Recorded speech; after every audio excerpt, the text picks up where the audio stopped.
All right, we've got the basics down. We've started giving you some base targets that you can start striking from. You've learned to strike them from a variety of different angles. What you have to start understanding now is, now you're into using violence. And that's the most important thing. You're not learning techniques. Okay? So the reason we're having you do this constant movement and get right into it right away is we are starting, I just want to make this point, we are starting you at the point of injury. We are not starting you at maybe where the conflict started. We have no idea. The conflict may have started that you got blindsided, you got hit in the back of the head, you're on the ground, your head's hit the ground, you've got blood coming down your face, and you look up and some monster's standing over you. And that's where you start. And you sit there and you go, well, there's this penis, boom, and you're right into it. Okay? Or you see groin. You will see that one target, and that is your whole world.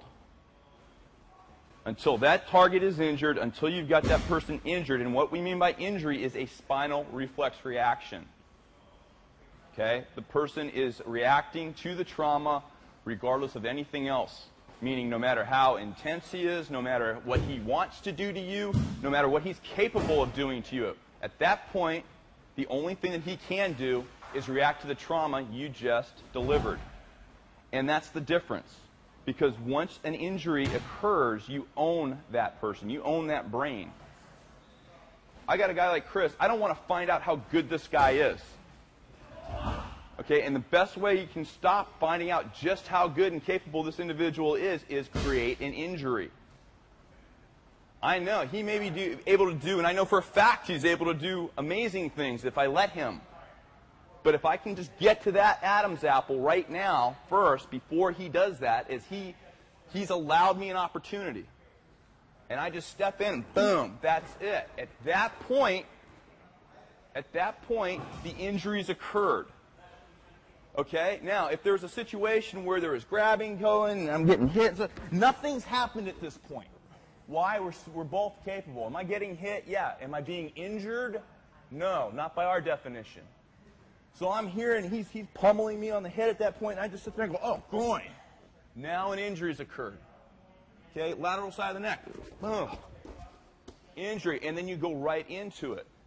So where you're starting here is at this point where the injury occurs. Okay? What's happened prior may have happened. I saw some of the questions in your head. Well, how would I start off? Don't worry about it. You won't have a choice. We're talking asocial violence here. Okay? What you are starting at is from the first injury. And I cannot emphasize that enough, okay? Because people tend to think that they need permission to use violence.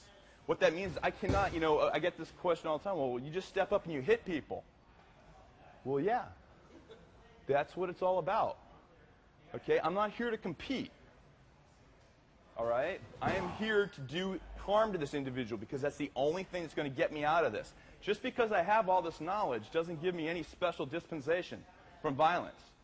I am just as susceptible as anybody else, as any of the instructors are. We all know this. The only thing that our training allows us is to use that tool of violence more effectively.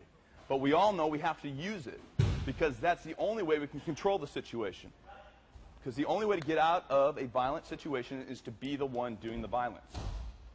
Okay, so I just want everybody to understand, as we're entering into the free fight phase, as we're entering into giving you more targets, the reason we give you the targets from all the different angles is so that it takes away those questions. We don't want you to think that there's only one specific way to strike a target. If I only showed you a groin strike from this parameter, then you would be stuck. You would think that's how you have to hit the groin every single time. What we've just done is give you a variety of different situations to attack a target from a variety of different angles. Because the target will always be there.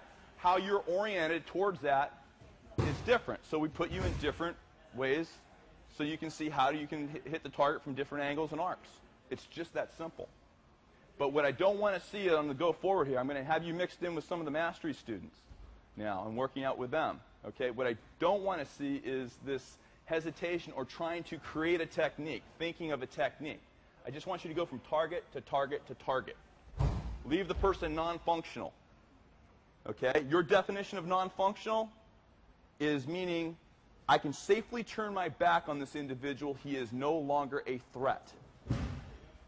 Okay? Now, that could mean the individual's locked out. That could mean the individual is crippled, maimed, in a way that he couldn't use anything. He would be incapable of using his body at that point, or he may be dead.